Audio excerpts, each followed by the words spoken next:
welcome to another video. So I was going to just use music for this video, but it's snowing outside, so I decided it's a great time to record a voiceover for Throne of Thunder. I'm basically setting this to 25-man heroic because it has better chances of the mounts dropping. There are 2 mounts that you can get from this raid. One is from the second boss, Horridon. It's going to be the spawn of Horridon. And the other one is going to be from the 6th boss, Ji-Kun. He drops the clutch of Ji-Kun. For this next part, don't go into any of those blue highlighted areas. It will definitely boot you off the platform and you're going to have to start from the beginning of the raid. Well, you're gonna spawn at the beginning of the raid and you're gonna run all the way back. And this guy right here that I'm gonna kill, he's the one who controls the wind. So if you're with someone who's having a little bit of an issue getting across, kill them and you'll be the hero. So this next boss, Horridon, he drops a pet called the Pygmy Direhorn, or he can, well, yeah, I guess I should say, and he can drop a mount, the spawn of Horridon. He will also summon an ad if there's an issue with bringing him down, like with your DPS, then just concentrate on his ad, but otherwise you can just take him down. Basically his ad gives him added stamina, it seems, so it's harder to DPS him. So just concentrate on the ad if you have to, and then take him down.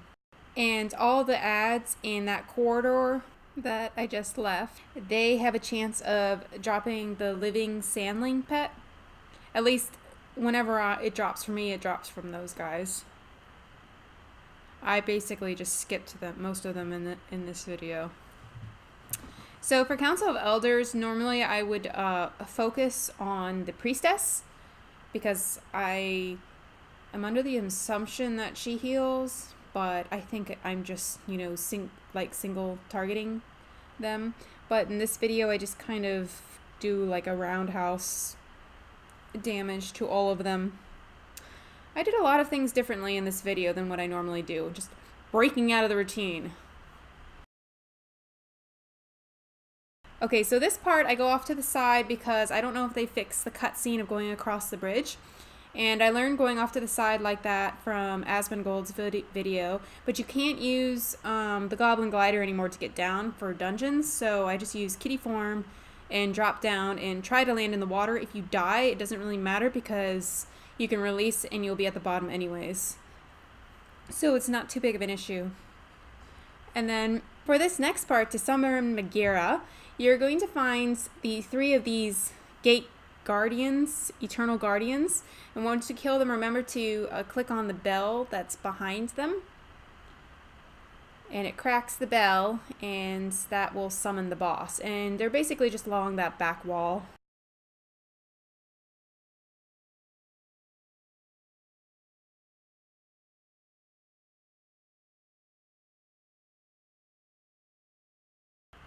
And I really hate this boss so much. It is so boring and it takes forever. I think I have this video on 300% speed just for this boss. Maybe 400%. I think I increased it to 400%. I'm not sure. But it's just basically waves of the head, and you're constantly, every time 2 appear at a time, you just constantly DPSing them until the overall health of the boss dies. I feel like every big raid has a boss like this.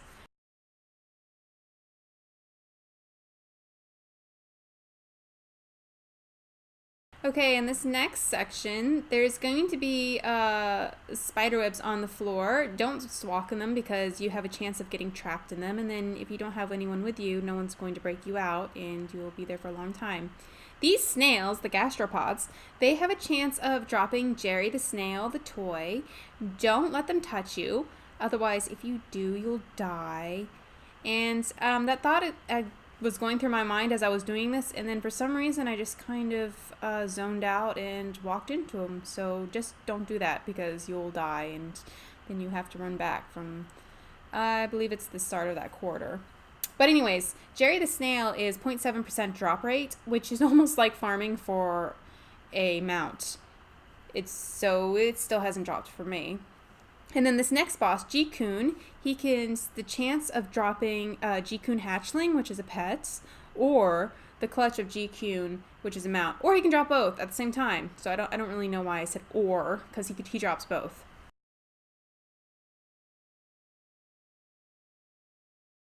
By the way, I am taking my Horde Druid for this, and I believe I'm item level 362 when I did this video. And the reason I'm taking this Druid is because I really didn't want to unlock the portal to the island that Throne of Thunder is on my Alliance Druid. So I basically got to the island, I was going to start the expedition, and I was just like, no, I don't think I want to do this. And so then just switched over to my Horde Druid, who already has it unlocked. And this is basically the character that I used to farm Throne of Thunder anyways. So for this boss, I'm pretty sure that there's a better way of doing it than what I'm doing it. It has something to do with gaining stacks from these blobs. When they die, you go stand in them or something and you get like a bunch of stacks. It increases your damage and increases your stats to help you. But I just kind of ignore it because I never really had too much an issue on that boss. It just takes a little bit longer when you don't do it like that. By the way, Primordius, he drops Living Fluid pet in LFR, and then he will also drop the Viscous horror pets.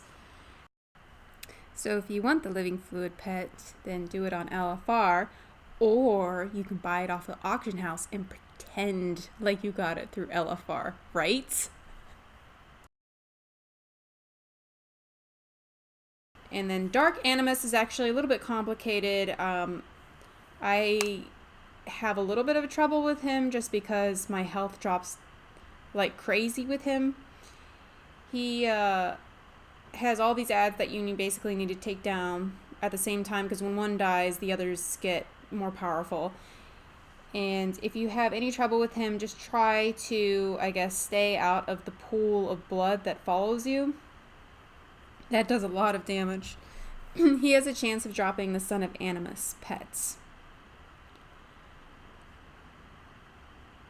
For this Iron Con boss, I've heard that he will bug out if you kill any of his mounts before he mounts them. So I've never actually tested it out. I just always wait for him to kind of get on his mount, and then I will DPS down his mounts and then wait for him to transition and then continue on with it.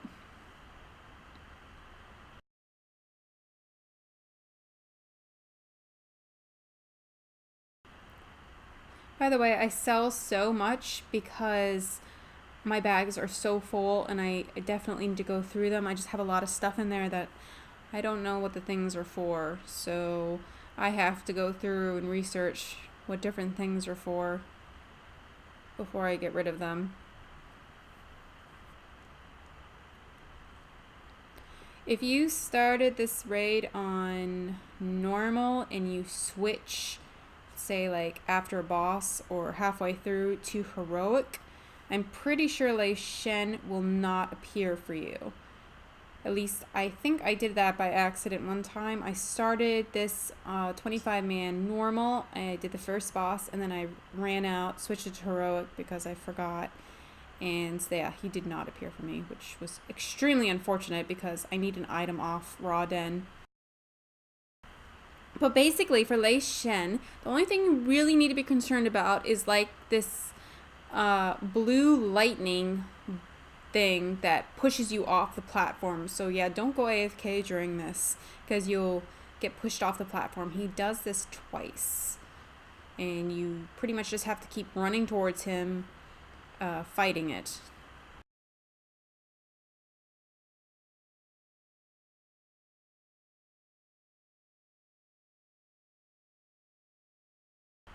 It's similar to an ability that Manaroth does in Hellfire Citadel. where he will push you off the platform.